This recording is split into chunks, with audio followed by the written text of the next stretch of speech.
Preventiva spletnega nasilja. Kaj lahko naredimo starši?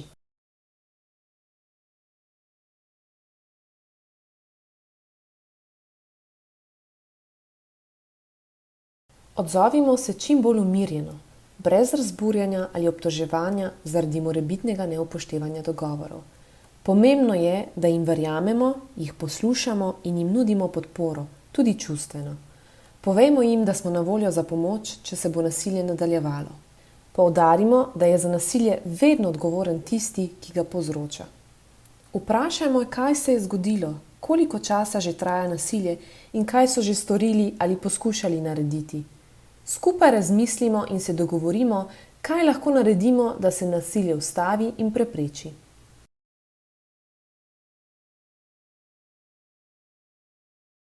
Dogovorimo se, naj neprimernih objav na spletu ne komentirajo in naj prekinejo komunikacijo z osebo, ki je izvajala nasilje. Posnetki zaslona oziroma print screens, screenshots po angleško, so pomembni, saj bomo v primeru, da se nasilje stopnjuje in v primeru spletnih spolnih zlorab potrebovali dokaze. Če jih otroci ali mladi še niso naredili, jih naredimo skupaj.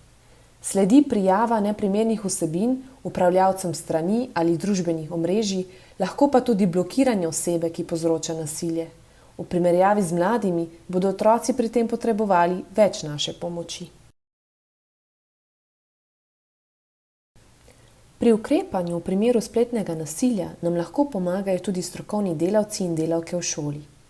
V primeru spletnih spolnih zlorab in če je ogrožena varnost oseb, moramo obvestiti policijo.